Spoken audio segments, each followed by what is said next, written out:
How teaching came about in a very circuitous way. Yeah, this is the reason why I tell that story. Sometimes, people say, I don't want to be an architect. My mother was an architect. I spent all my time with sharpening pencils, things like that. I just wanted to go outside and play soccer. That's all I wanted to do. And I went to Queens, the winter camp for overprivileged children, as they say. My grandfather was also a professor. And I kind of thought, well, that's the sort of channel that I have to go in. So I busted loose when I got interested in martial arts.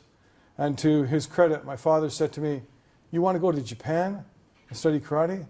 He goes, okay. I couldn't believe it because he had a very strict military background. Went to RMC, he was a veteran, and one time he was the chief instructor of gunnery for the Canadian Armed Forces at a rank of a 2-star general.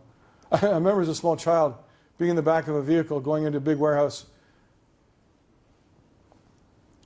and 1,000 men stood up and saluted my dad, and I thought, this is pretty cool.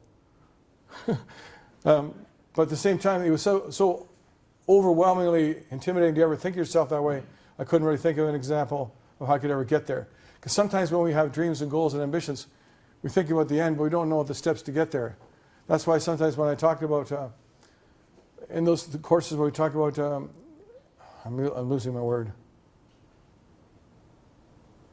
Goal, objective, plan, strategy, and tactics. That's the word I was going to get into there. See how I'm doing right now? I'm sort of, my mouth is kind of, this left side of the face kind of goes a little bit intermittently.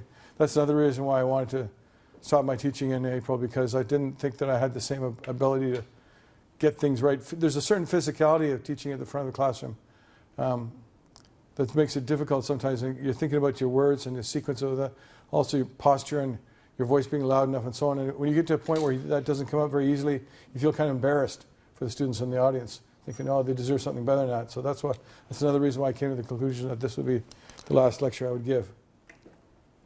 So the reason why I'm telling you this is my story of this sort of situation is to give people some comfort. If you're struggling with thinking about what profession you may have or end up with, you just have to wait and let things happen to you.